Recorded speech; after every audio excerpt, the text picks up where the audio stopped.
आप सभी का पुनः स्वागत है। हम लोग पढ़ रहे थे कुछ संघर्षवादी और कुछ प्रकारवादी से पूछे गए विभिन्न एग्जामों में महत्वपूर्ण प्रश्न। इसमें हम आगे बढ़ते हैं। संघर्ष का समाज में प्रकार्यात्मक महत्व है। तो ऐसा किसका विचार है? इस तरह की सुझाव कौन देता है? तो लेविस कोजर देता है। लेविस कोजर का ही कहना है कि संघर्ष का या संघर्ष से समाज में केवल विघटन ही नहीं होता है या नुकसान ही नहीं होती है, परंतु समाज में एक अच्छा प्रभाव पड़ता है। समाज में इसका सकारात्मक देखा जा सकता है। तो समाज में संघर्ष का होने से समाज में एक सकारात्मक प्रभाव के बाद, एक फंक्शनल के बाद और एक प्रकारात्मक महत्व के बात करता है लेविस कोजर। यहाँ पे अगर आपको सकारात्मक मिले, प्रकार्यात्मक मिले, फंक्शन इंग्लिश को ध्यान में रखेंगे तो फंक्शनलिज्म या फंक्शन, जब इसका प्रभाव संघर्ष का कोई पॉजिटिव रूप में मानता है तो है लेविस कोजर, जिसका कहना है कि संघर्ष समाज में नुकसान ही नहीं करता, परंतु उससे समाज का एक भलाई भी होती, समाज में एक सकारात्मक प्रभाव पड़ता है और समाज में विघटन नहीं परंतु एकजुटता भी पैदा होती है। आगे बढ़ते हैं। अनुलंबवत गतिशीलता का आधार नहीं है। तो अनुलंबवत गतिशीलता का आधार नहीं है, क्या नहीं है? जाति नहीं है भाई। अनुलंबवत गतिशीलता का आधार जाति नहीं है। इसमें आप इनमें अपने जाति को छोड़ करके हम दूसरे जाति में हमारी गतिशीलता या प्रवेश नहीं हो सकता। तो जाति एक बंद वर्ग होती है, जिसमें जिस व्यक्ति का जन्म होता है जिस जाति में, उसी की सदस्यता जीवन पर्यंत तक बनी रहती है, उसमें हम परिवर्तन नहीं ला सकते। तो कहा जाएगा ये अनुलंबवत गतिशीलता है। हाँ, फिर आगे बढ़ते हैं। विकासवादी सिद्धांत। तो विकासवादी सिद्धांत कौन बात करता है इसके बारे में? तो अगस्ट काम्टे बात करता है, क्योंकि आप जानते हैं अगस्ट काम्टे ने समाज के विकास के बारे में बात किया है। 3 स्तर का नियम का सिद्धांत दिया है। तो क्या बताता है? बौद्धिक स्तर के त्रिस्तरीय नियम आपने पढ़ा है, या फिर कहा जाए विकासवादी त्रिस्तरीय नियम के नाम से इसको जानते हैं। तो देश का विकास कैसे हुआ? पहले धार्मिक अवस्था थी, उसके बाद जो है भौतिकवादी अवस्था आई, उसके बाद प्रत्यक्षवादी आए। तो इस तरह से वो समाज के एक विकास को बता रहा है। तो ये अगस्ट काम्टे का हो गया। चक्रीय सिद्धांत, ये प्रश्न रिपीटेड है। अभी हम पहले जो क्लास 1 है उसमें आपने पढ़ा है। चक्रीय सिद्धांत, चक्रीय उद्विकास करके प्रश्न पूछा गया है। यहाँ पे आ गया है चक्रीय सिद्धांत। देखिए, एक प्रश्न को दूसरे शब्दों में किस तरह से पूछा जा सकता है, इसको ध्यान देना है। पहले हम देखे चक्रीय उद्विकास के बारे में, सोरोकिन था। अब ये आ गया चक्रीय सिद्धांत। लेकिन हमको क्या समझना है? इसको सर्कल को समझना है। चक्रीय को क्या पूछ रहे हैं? चक्रीय उद्विकास, चक्रीय सिद्धांत, दो तरह से प्रश्न हमको मिल गया, लेकिन इसका उत्तर सोरोकिन है। और एक शब्द है चक्रीय जो बदला नहीं है दोनों प्रश्नों में। अगर मैं दिखाना चाहूँ तो थोड़ा ऊपर जाके मुझे इस प्रश्न को थोड़ा स्पष्टीकरण करना पड़ेगा। ज्यादा चला गया मैं। ये देखिए, चक्रीय उद्विकास, सोरोकिन है ना। तो इसके विषय हमने पढ़ा है। और अभी मैं इस बात को भी बताया था कि आ, लुइस कोजर का कहीं पे इसी प्रश्न को क्या पूछा है दूसरे शब्दों में, इसका कहाँ चला गया? हम्म, सोरोकिन, ठीक। तो एक बार इसका सकारात्मक प्रभाव पूछा है और एक बार प्रकारात्मक प्रभाव के बारे में पूछ रहा है। तो एक ही प्रश्न को कई तरीका से पूछा जा सकता है। संघर्ष सिद्धांत, तो संघर्ष सिद्धांत की बात आती है तो कार्ल मार्क्स के भी बारे में हम बात करते हैं। अब आता है संरचनात्मक प्रकार्यात्मक उपागम। जो संरचनावादी भी है और प्रकार्यात्मक उपागम दोनों के बारे में बात करता है, दोनों दृष्टिकोण से बात करता है। स्ट्रक्चर और फंक्शनलिज्म दोनों के बारे में किंग्सले डेविस बात करता है। तो इसके अंतर्गत इनका मिलान हो जाएगा। फिर आगे हम बढ़ते हैं इस पे, देखते हैं सामाजिक परिवर्तन के संघर्ष सिद्धांत से संबंध रखते हैं। तो सामाजिक परिवर्तन के संघर्ष सिद्धांत से कौन संबंध रखता है? कार्ल मार्क्स रखता है। ठीक है, ये इधर मैं नहीं बता रहा हूँ, इसको आप देख लेना। ये सब चीज जो है आपको डिस्प्ले दिखाई दे रहा है कि किसको आरपीएससी पूछा, किसको एमपीपीएससी, किसको यूजीसी नेट। समाज शास्त्र में सामाजिक तथ्य के बारे में बात करता है, सोशल फैक्ट के बारे में कौन बात करता है? इमाइल दुर्खिम बात करता है जी, याद रखेंगे इसको, बार बार यह प्रश्न रिपीट हुआ है, होता है। सामाजिक तथ्यों के बारे में, सोशल फैक्ट के बारे में इमाइल दुर्खिम बात करता है। इमाइल दुर्खिम का कहना है कि यदि हम सामाजिक घटनाओं को, सामाजिक तथ्यों को एक वस्तु की तरह मान लेते हैं या एक वस्तु की भांति अध्ययन करते हैं, तो एक प्राकृतिक विज्ञान की भांति समाज शास्त्र का भी अध्ययन संभव है। तो इन्होंने सोशल फैक्ट की बात की है, सामाजिक घटनाओं को एक वस्तु की तरह मानना है, एक वस्तु की उपमा दिया है। अगस्ट काम्टे के सामाजिक उद्विकास के 3 चरणों में शामिल नहीं है। अभी मैंने यहाँ पे विकासवादी सिद्धांत अगस्ट काम्टे के बारे में बात किया कि उनका 3 स्तर का नियम है, त्रिस्तरीय नियम, जिसमें धार्मिकवाद है, भौतिकवाद है और प्रत्यक्षवाद है। लेकिन क्या शामिल नहीं है? तो औद्योगिक नहीं है। इसके विषय में हमने पढ़ा ही नहीं है, ही नहीं इसमें।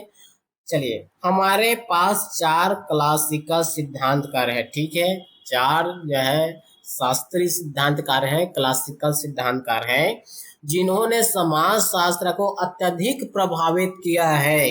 अगर हम कहें तो इनके बिना हम समाज शास्त्र को समझ नहीं सकते, या समाज शास्त्र के उत्पत्ति विकास में बहुत ही महत्वपूर्ण योगदान देने वाले समाजशास्त्री हैं। कौन? Auguste Comte, Karl Marx, Emile Durkheim, Max Weber. ये ऐसे समाजशास्त्री हैं जिसके बिना हम समाज शास्त्र को नहीं समझ पाएंगे। समाज शास्त्र में इन चारों का बहुत ही बड़ा योगदान है, बहुत ही बड़ा महत्वपूर्ण इनकी भूमिका है। चलिए आगे बढ़ते हैं। सर्वप्रथम समाज शास्त्र को एक विज्ञान के रूप में स्थापित करने का प्रयास किया है। तो सर्वप्रथम समाज शास्त्र को जी एक विज्ञान के रूप में मानने वाला कौन व्यक्ति है? अगस्ट काम्टे है, फादर ऑफ सोशियोलॉजिस्ट, समाज शास्त्र के जनक अगस्ट काम्टे। इन्होंने ही समाज शास्त्र को सर्वप्रथम विज्ञान के रूप में स्थापित करने का प्रयास किया है। इसके पहले समाज के बारे में, सामाजिक घटनाओं के बारे में थोड़े थोड़े कम कम हमको कहीं कहीं धर्मशास्त्रों में, या फिर अरस्तु से, प्लेटो से, या कहना चाहिए और कई एक विद्वानों से, समाजशास्त्रियों से हमको कुछ कुछ मिला है। लेकिन अगस्ट काम्टे ने समाज शास्त्र को एक विज्ञान के रूप में परिभाषित किया, एक विज्ञान के रूप में समाज शास्त्र को जन्म दिया।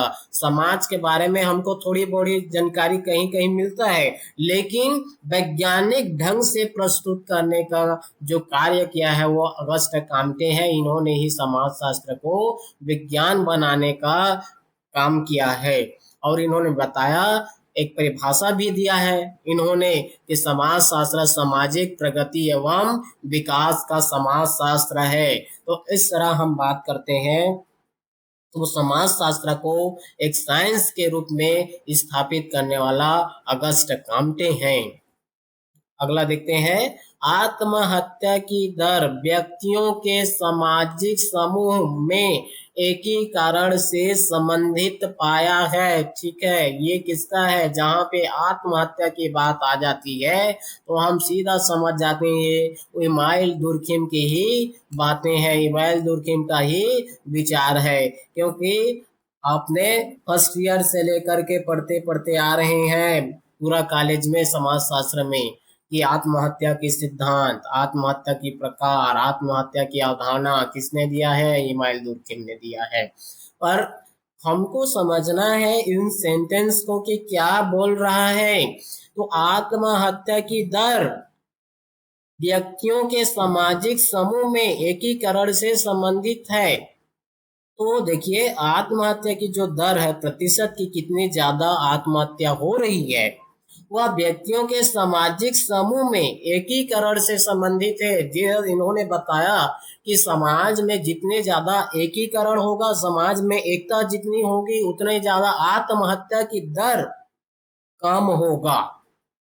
और जितनी ज्यादा समाज में विघटन होगी, समाज में टूटना होगा, अलगाववाद होगा, उतनी ज्यादा आत्महत्या की दर बढ़ती है। कोई व्यक्ति आत्महत्या के बारे में अगर सामाजिक घटना करते हैं तो हमको जानकारी उपलब्ध होती है कि जिस व्यक्ति का समाज के साथ संबंध बिगड़ चुका है, समाज से वे दूर हो चुके हैं, या परिवार या नाता रिश्ता या अपने लोगों से जो दूरी का जिंदगी जी रहे हैं, जो एकाकीपन जिंदगी जी रहे हैं, ऐसे लोग आत्महत्या अधिक करते हैं। तो क्या बता रहा है कि सामाजिक समूह में, समाज में अगर हमारी एकता बराबर बनी हुई है तो आत्महत्या की जो दर है वो क्या होगी? कम होगी। और यदि समाज में, सामाजिक समूह में एकीकरण नहीं होगा तो क्या होगा? आत्महत्या की दर बढ़ जाएगी। तो इस तरह के विचार इमाइल दुर्खिम रखता है। अब आ गया अप्रतिमानित आत्महत्या में वृद्धि होती है। तो ये आत्महत्या के प्रकार है। इन्होंने 3 प्रकार की बातें कही है। देखिए, इस प्रश्न को कैसे हम समझ सकते हैं। यहाँ पर यूपी जीडीसी में इस प्रश्न को पूछा गया है, और यहाँ पे आरपीएससी असिस्टेंट प्रोफेसर के लिए राजस्थान पब्लिक सर्विस कमीशन में पूछा जा रहा है। तो अप्रतिमानित आत्महत्या, ये आत्महत्या के प्रकार से है। ये इनकी वृद्धि कब होती है? यहाँ भी हम एक दर की बात कर रहे हैं, एक वृद्धि की, प्रतिशत की ही बात कर रहे हैं। तो अप्रतिमानित आत्महत्या वृद्धि तब होती है जब आर्थिक संकट होती है। फिर आज गया भाई प्रार्थवादी आत्महत्या का उदाहरण है। तो प्रार्थवादी आत्महत्या क्या है? जो दूसरों के लिए, दूसरों के हित के लिए आत्महत्या होती है, करते हैं, वो जो है प्रार्थवादी है। प्रार्थ, दूसरों के हित के लिए, दूसरों के उन्नति, या उन्नति नहीं बोलो, दूसरों के जो है के लिए अपने आप को कुर्बान करना। जैसे हम शहीदों के बलिदान को प्रार्थवादी आत्महत्या का उदाहरण समझ सकते हैं। यहाँ पे सती, सती होना भी जो है क्या है? प्रार्थवादी आत्महत्या का एक अच्छी उदाहरण है। शास्त्रीय समाज शास्त्रियों में से तुलनात्मक विश्लेषण में परिमाणात्मक विधि का प्रयोग किया है। तो देखिए जी, ये हमारा दुर्खिम का सिद्धांत है। दुर्खिम का सिद्धांत है, दुर्खिम का कहना है, और ये रिसर्च से जुड़ी हुई बातें हैं। क्यों? क्योंकि इमाइल दुर्खिम की एक समाजशास्त्री पद्धति के नियम करके हमको इनकी एक किताब भी दिखाई मिलती है। तो इन्होंने बताया कि जो समाजशास्त्री में से यस, तुलनात्मक विश्लेषण, कंपेयर करके जब हम एक सामाजिक घटना को या दूसरे सामाजिक घटना के साथ कोई कंपेयर करके अध्ययन करते हैं तो इसको तुलनात्मक अध्ययन कहा जाता है। और तुलनात्मक घटना का अध्ययन करने पर क्या करते हैं? एनालिसिस करेंगे, विश्लेषण करेंगे।